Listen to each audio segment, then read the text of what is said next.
Patriots Saints full review and reactions, ladies and gentlemen. The 33rd team is the backdrop. So I'm interested in this video because interested from a non-local, non-Saints side of things. Now my prediction is that this is going to be a bunch of Drake Maye is the greatest quarterback of all time talk. Is my prediction. New Orleans Saints 19 felt like the Patriots scored 40 because they did. My survivor pick. Patriots moved to rest in peace survivor pick. For those just tuning in, Sam wanted to pick the Patriots and accidentally picked the Cowboys. He's out. See you next year. Yeah. Patriots 4-2, Saints fall to 1-5. Strange game all the way right off the bat. You have very strange game, even like in every single way. Like the Saints defense was horrible, right? But then you remember, well, the Patriots only scored 3 points in the second half. They had 4 consecutive punts or whatever it was. Like, yeah, they were really bad in the vacuum. They were really bad in the first couple of possessions. They were really bad on the blown coverages. They were really bad on third down. But same old story, different game. Where when the Saints need stops and whenever it comes time to making adjustments or whatever, the defense does it. But it's just kind of too little, too late. And in this game, it was too little, too late. Similarly with the offense. The offense was moving the ball well. Moving the ball fine, settle for field goals in spots, drops, fumbles, penalties. Next thing you know, they can't score in the second half. Game's over. Of Drake Maye hits Demario Douglas with an incredible on Demario Douglas's part. Good. I mean, it was a great throw by Drake Maye, but Demario Douglas weaves through the defense for a 53-yard touchdown. And then just a little bit later, does the same thing for a 61-yard touchdown, which gets negated by a phantom penalty. Double penalty. I believe the penalty was initially, I might have this backwards. I think it was initially on Diggs, but then it was changed. I think it was initially OPI, but then it was changed, or maybe it was initially, it was changed to OPI. It was an insane officiating game. That got thrown after the play, and after rewatching it a million times, even using the wide angle, I didn't see any penalty. I still don't know what happened there. Then it was like the refs came back with like 7 makeup calls just to make up for the fact that they took a 61-yarder off the board. So this is the thing. I think you just have to conclude that this was overall a terribly officiated game, right? And because obviously everyone, like the conspiracy theorists, but it's not even. It's like, they hate the Patriots. Look at them. They're trying to. It's not even like a fixes in type of thing. Like whatever the 61-yarder, it was one of the most egregious made-up calls I've ever seen. But the very next play, they added a phantom pass interference and then a defensive hold, and they're like, let's try to make up for it. I wouldn't even go as far as ascribing motivation to like it was. You're right that the balance of them was we screw New England really bad to begin with, and then we go and spend most of the rest of the game screwing the Saints, and then come back at the end to screw the Patriots again. And it's like it felt like they were just trying to make up for the terrible call in New England. I think it was just incompetent. Yeah, and Sam's about to say what I always say. Officiating start to finish. Right? The easiest thing or the best way or whatever to bail out the officials is if you're like, oh, man, the fix was in. The hardest answer is no, it was just the referees were that bad. That was it. Like, that's the thing. Same with the Carl Granderson sack in the Giants game, where the easiest thing is, the fix is in. The worst case scenario is, this is just really bad officiating. And in this game, same thing. It's just really bad officiating. These officials, I mean, it's week in, week out. They're horrible. I've talked about this a million times in a different video, but it's crazy that there isn't they're not full-time employees with a serious training and serious grades and post-conference or post-game press conferences. Like, they should be treated the same as coaches and players. And I mean, for a long time, I don't know if it's still like this, but for a long time, referees were like part-time employees. They were doing other stuff. I remember a friend of mine who I went to high school with, his dad used to referee Jaguars games. And he was like an accountant or something. He just did it on the side. This is a billion dollar industry. Stole a day of the week from God. All right, the NFL should not be relying on basically volunteers to officiate the games. I mean, God love them, but it's crazy that they had 60, 70-year-old men carrying the first down markers. Like, what's going on? You know, have it seeing the chain gang waddling around on the sidelines and using, for a long time they're using like the index cards to mark the ball with the, like, it's a mom and pop operation when it comes to the officiating in these games. Drake Maye's official stat line: 18 of 26 for 261, 3 touchdowns, and 140 passer rating, 10 yards per attempt. It's a good stat line. I mean, look, last week was being billed. Doesn't even do justice to how well Drake Maye played. Last week was being billed as, Drake Maye's coming out party against the Buffalo Bills, and he looked like Josh Allen against Josh Allen. And then you're like, okay, that's great, but it's one game on primetime, albeit against elite opposition. Kinda. The Bills, I'm not going to say they're fugazi, but you look at the Bills' schedule, you look at their defense. Josh Allen's elite, but the Bills' defense is certainly not elite. Now, not taking anything away from Drake Maye, but got to keep that kind of in context there. But Drake Maye was good, for sure. I mean, Drake Maye was good. He has played good the last 2 games. He is certainly taking the step you want your franchise quarterback, or your potential franchise quarterback, to take. No doubt about it. Now, I'm not going to say Spencer Rattler outplayed Drake Maye. Depends on who you asked, but yeah, Drake Maye was good. And Stephon Diggs was saying during the week, like, this is as big a challenge as that, to show that we can do it again in a letdown spot, in a potential trap game. Yeah. And Drake Maye comes out and looks every bit as good as he did a week ago, and in a different way. Like, this time I'm just going to be laser dot focused on absolute dimes deep down the field, on top of the, efficiency. If you would have told me before the game, this was very reminiscent of the 49ers game, where if you would have told me before the 49ers game that Christian McCaffrey had 50 yards rushing, I'd have been like, damn, we might have won the game. It's like, oh, LOL, Juwan Jennings had 10 catches for 90 yards. In this one, if you would have told me, yeah, Ramondre Stevenson has, whatever it is, 20 yards, Hunter Henry has 3 catches for nothing, and Stephon Diggs has 3 catches for nothing, I'd have been like, okay, well, Saints won the game. Oh, nope, LOL, Demario Douglas has whatever he ends up with broken plays, and Kayshon Boutte has 100 yards. So, it's like whack-a-mole. It's like whack-a-mole with this team, where if everything is kept in check, there's one thing that is really, really, really not kept in check. Stuff underneath as well, and was just balling, like, start to finish. And Diggs was right. Like, it was a trap game. The Saints showed up to play. You know, Spencer Rattler made some plays as well. They had their own 50-yard bomb right at the start. Like, they were not going to let the Patriots just have this easily. You needed Drake Maye to be on. Look, the Saints fought hard again, and Rattler looked good. Mm-hmm. And I think he is settled in. I want to talk about Rattler in a minute. The Saints made a few mistakes, and the Patriots made some really key stops in the fourth quarter to handle the comeback. But I want to talk Drake Maye. Let's start with Drake Maye, because he has the 2 Pop Douglas plays early in the game, both really nice throws. They end up sealing the deal with a back shoulder to Kayshon Boutte, who had a great game. Yeah, the 3rd and 9. That was with, game on the line, 21-yard back shoulder, great connection there. After the negated touchdown, it wasn't like the Patriots completely got screwed here. They ended up still scoring on that drive later on, in part because I think there was a makeup call. There was like a 21-yard pass interference against Kyle Williams, which was like, I don't think that was pass interference, but, Patriots probably earned it after they took a 61-yarder away from them.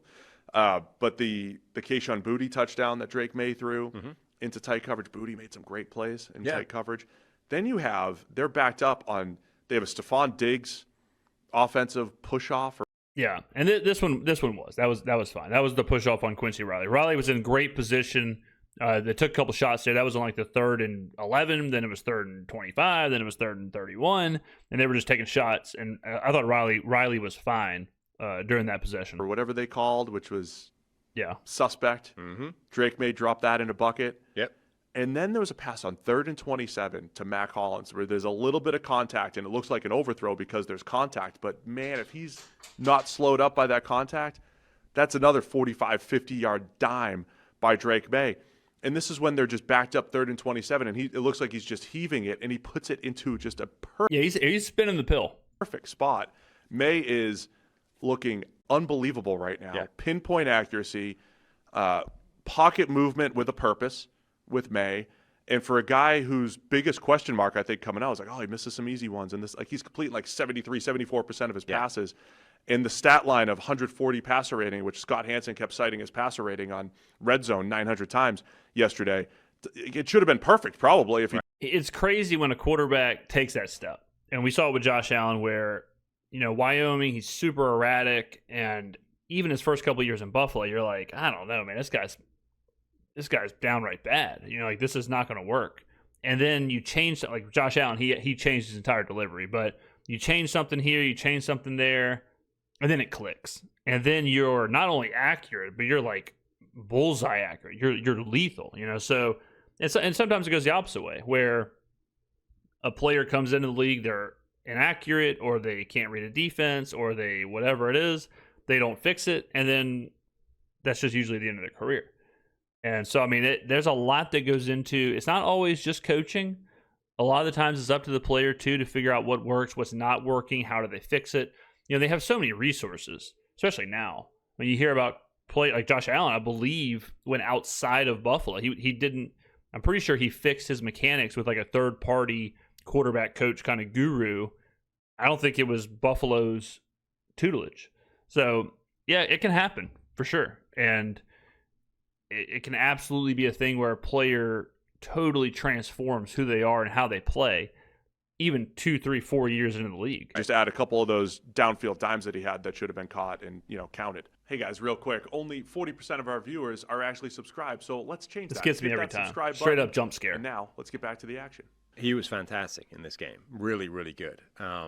The other thing is huge play in the game. It's a one-score game.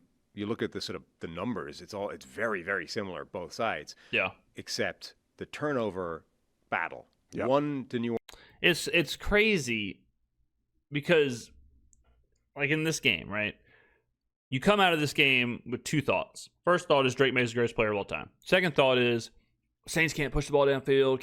Saints can't score. Saints can't do this. Can't whatever. And then you look at like the YPP and stuff. It's like, oh, well, hold on a second. The Saints actually had a higher YPP. How's that even possible? How's it possible that the Saints had a higher YPP when the Patriots had however many, explosive plays down the field? Like what's like that's the stuff that's crazy. Where it takes this performance from Drake Maye, and then nothing is going right for the Saints side of things, and yet the numbers are basically the same. It's crazy. Like the success rate numbers, all that stuff, we do it every week. So it shows you there's a lot of nuance when it comes to like stats and stuff like that. And you got to really dig into it. I saw a post on Reddit recently, on the Saints subreddit, where they were talking about like average depth of target, yards per completion, all that kind of stuff, comparing it with Rattler versus Carr versus Kubiak and Kellen Moore and all that stuff. And there's a lot that goes into it. There's a lot that goes into some of these numbers. But yeah, I mean, the Saints ended up with I think it was right 5.8 yards per play, above average, which is fine. You have 6 yards per play. That's okie dokie, The Patriots are right there with them. But New Orleans 0 to New England. And that one is a big one. Razor thin as well, though. Like, Juwan Johnson's caught the ball. He's going to ground, and a peanut punch comes in. And it's like, does the punch knock the ball loose before or after his knee touches the ground? And it definitely makes contact, but it's one where it knocked it loose, but he sort of still, like, it knocked it from his hand, but he then, like, turtled up and is like... Yeah, straight up, I couldn't see this in the stadium. The replay we were shown, the ball was, like, lost in the jersey. You couldn't see it at all. So I was kind of just like, had to, whatever the referee said, I had to believe. So I couldn't get a good look at it, but... I'm still clutching it to my groin, effectively, right? Like, the ball is still sort of... When does the loss of possession start, basically? It's like, is he in possession when he's sort of in a fetal position surrounding the football, even though it's been knocked from his hand? And then when he goes to ground, the ground causes that whole fetal position thing to unfold and the ball comes down. Like, this was one where, I mean, I don't have a problem with calling that a fumble, but if it had gone the other way, I wouldn't have had a huge problem with that either. Like, that was a razor thin call, and that's the one turnover that ends up being a huge difference in the game. Was it Levante David who almost forced one on Mac Jones? Almost. But I Similar idea. I thought that was the same thing, Yeah. where like the punch happened, the loss of control happened Yeah. later than the punch. So Right. when you start to go frame by frame, and Mac Jones had his shin down, That before one I his think knee, was even more debatable, but it was Yeah. the same idea. Yeah. It was the same idea and very close. But that was in the fourth quarter. Christian Ellis, good job with the forced fumble. It was very close. And then again, I think the Saints had some missed opportunities, and the Patriots. Yeah, I mean, it's the same. It is the easiest algorithm of all time. It is 1 + 1 + 1 = 3. It is, well, it was a one-score game. Everything was about even. Yards per play. All that stuff was the same. What was the difference maker? Turnover. The drop pass here, drop pass there, penalty here, field goal here. There it is. Lose by 6. All right, makes sense. If the Patriots have a fumble and the Saints don't have a fumble, it's probably the other way. If any of the things I just laid out didn't happen, if the Devon Vele catch happens and there's not a holding on Kelvin Banks, if the Chris Olave touchdown pass happens, if the Juwan Johnson fumble doesn't happen, any of that stuff, it probably goes the other way. But when you are playing like the Saints play, which is as razor-thin margins as it could possibly be, if you do not win the turnover margin, or if you waste possessions, i.e. missed field goal, drops, whatever, you're going to lose. It's made some pretty good defensive stops there. Chris Olave had a big drop, and then Rattler an overthrow on third down where they were trying to make the comeback, and then the Patriots get the ball back. They're in third and long, and they seal the deal with that Drake Maye to Kayshon Boutte play. But I think, again, Rattler, for a guy like Spencer Rattler, who was sacked a ton at South Carolina, had his struggles with ball security and taking negative plays last year for the Saints, he's really morphed into get rid of the ball quickly, make good decisions with the ball. And in this one, like last week, hit a couple of those deep shots. Last week, Rashid Shaheed. This week, early big play to Chris Olave.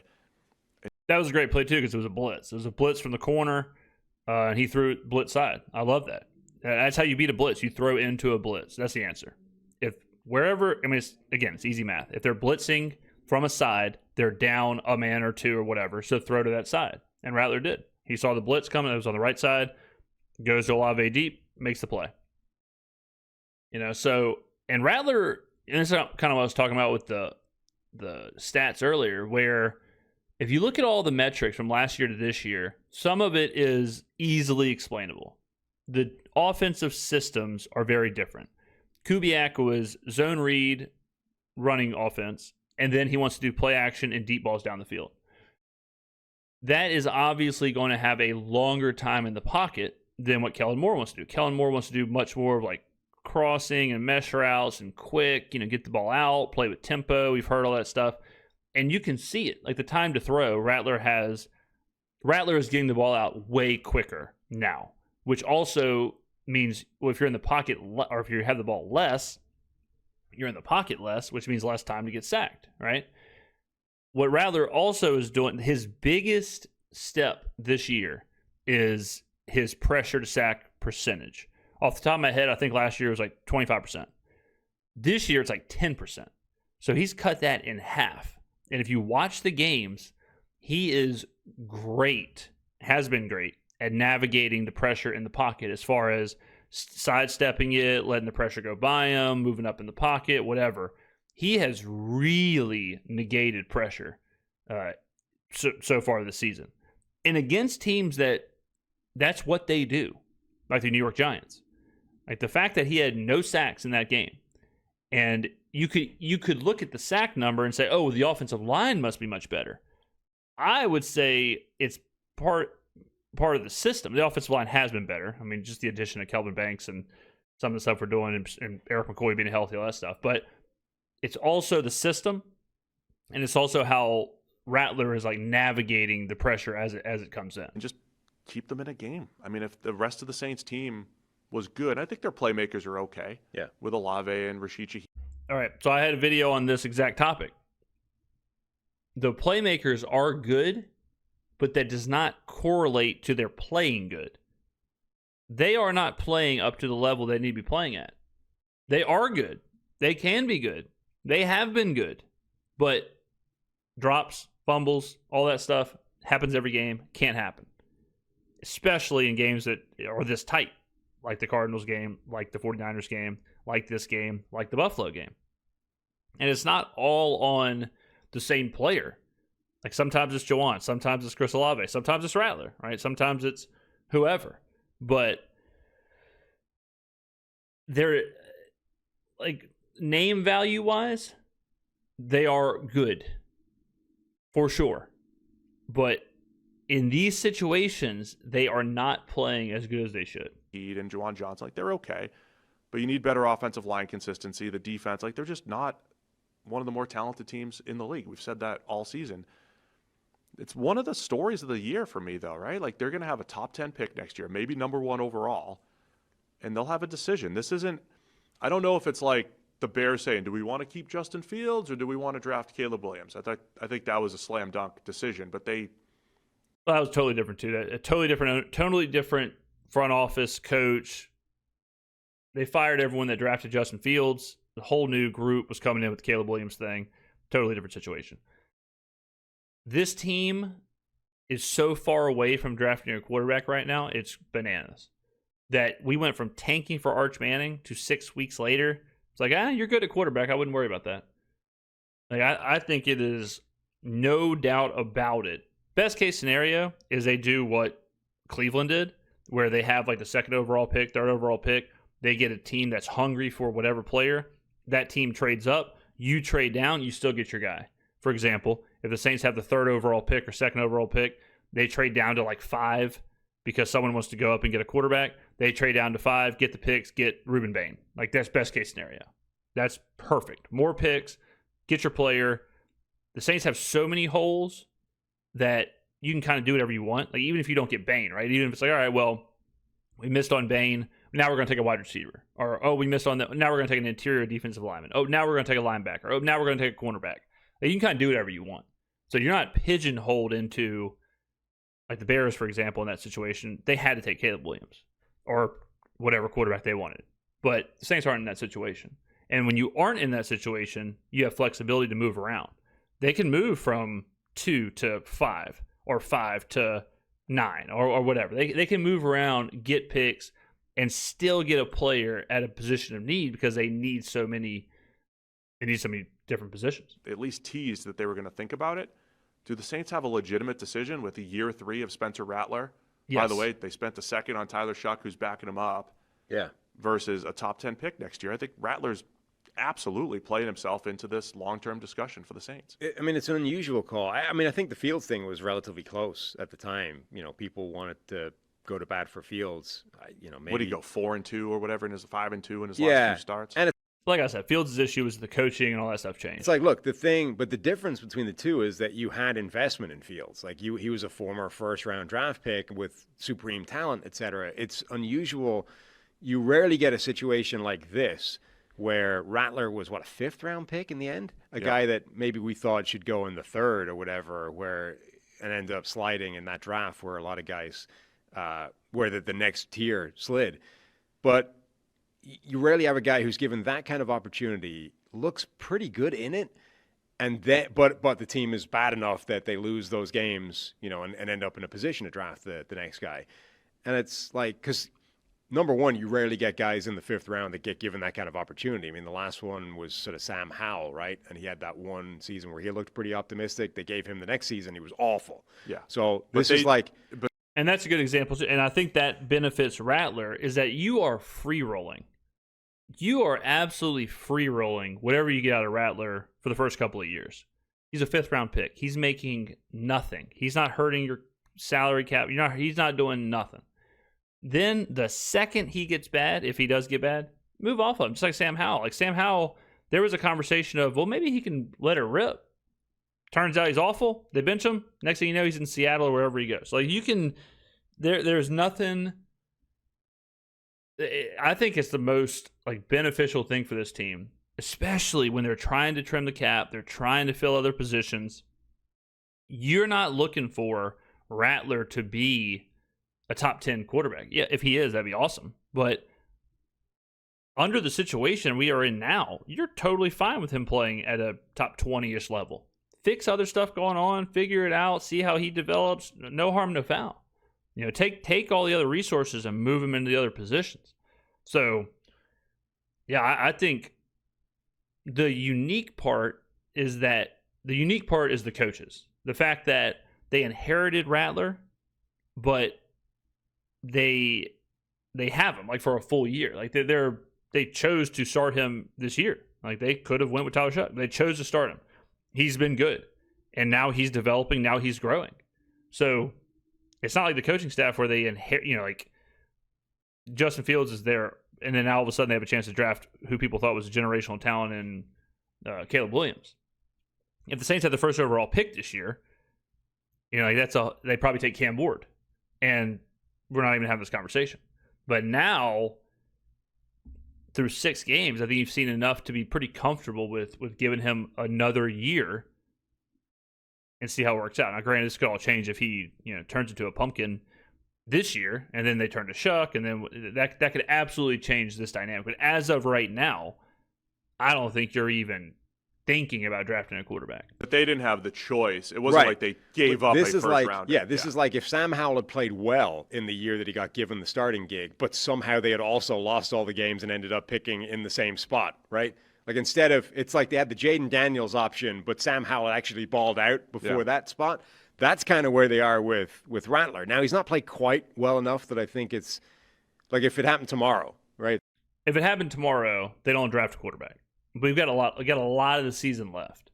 It also depends on the quarterback class.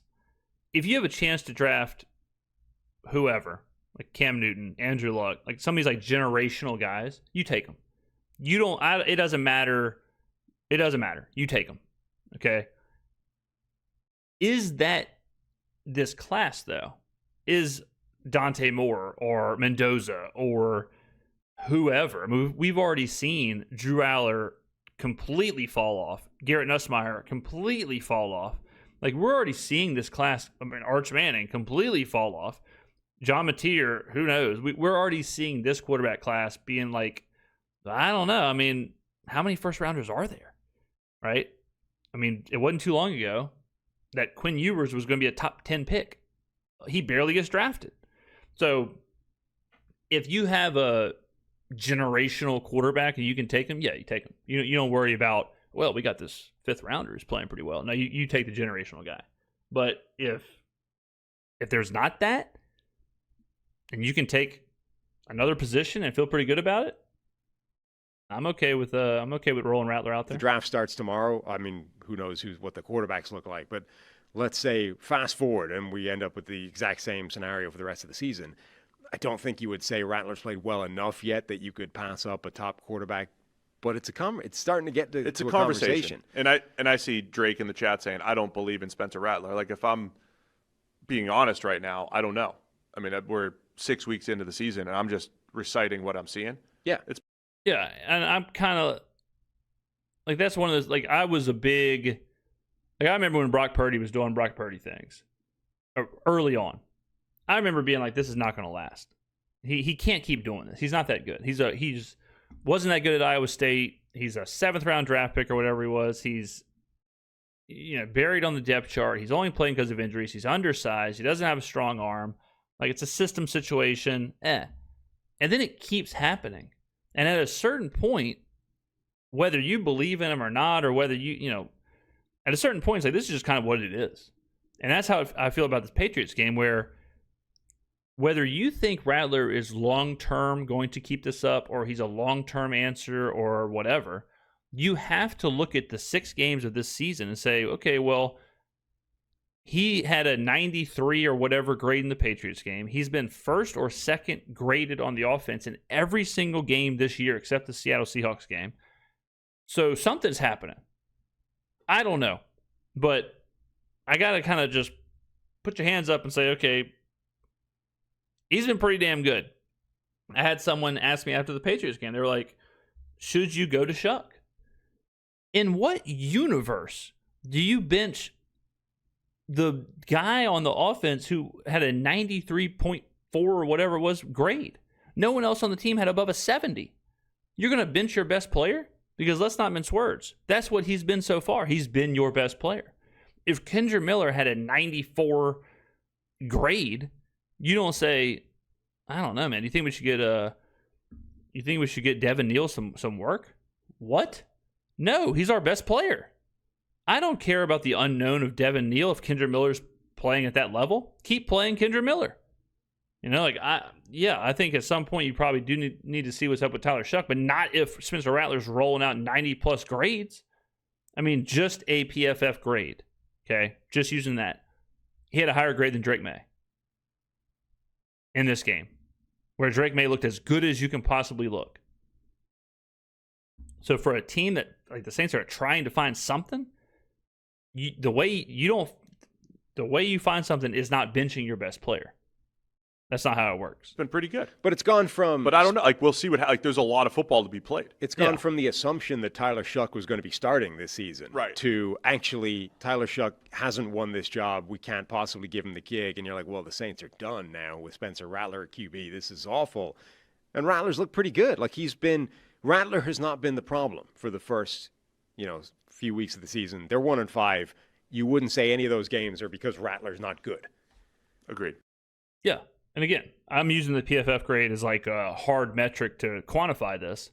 But if they just pulled up the PFF grade and you see not only has he not been bad, but he's been carrying this offense efficiency-wise and all that. He's been the best or second best player in every game. And in the last game, like, you get up into the 90s, you get into the 90s of a grade, that is elite performance for whatever position. And then just from a New England perspective, Drake Maye's playing legit. We don't talk MVP a lot here, but if you're doing MVP races and the whole thing, he's going to be on it. Yeah, he's not. Yeah, no. And their schedule's not difficult, right? So let me tell you who the MVP is right now, Baker Mayfield. Early in the season, we said, look, we don't know if the Patriots have completely overhauled this roster yet. Don't know how it's going to work. Don't know what Drake Maye's year 2 development is, even though it was optimistic in year 1. But he's looking outstanding. You have Vrabel there. They're 4-2. They play the Titans next week. The Browns 2 weeks from now. I mean, they could be looking at 6-2. Yeah. And again, they still have to play the Jets twice. Like, they don't have a difficult schedule. They already beat Buffalo in Buffalo. Yeah. So that was the big one. This looks like a playoff caliber team that's found their quarterback and head coach, and we'll see how much they take. You don't want to have any slip-ups, right? If you think you're that good, you can't slip up against the Titans or the Browns.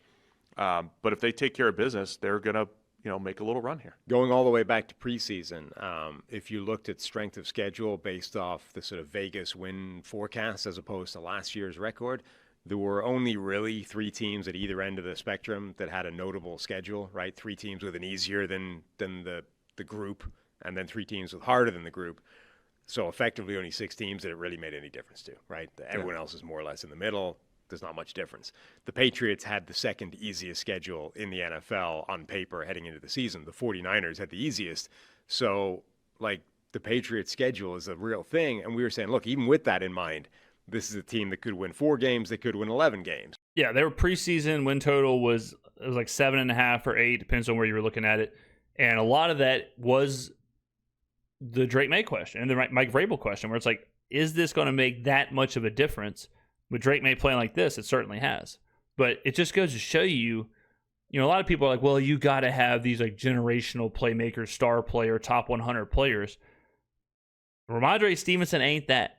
Okay, is Stephon Diggs still a superstar wide receiver? I don't know. Kayshon Boutte, he ain't that. Okay. Hunter Henry, he ain't that. All right, Will Campbell's a rookie. We didn't know we were going to get out of him, but he certainly wasn't a top 100 player before the season.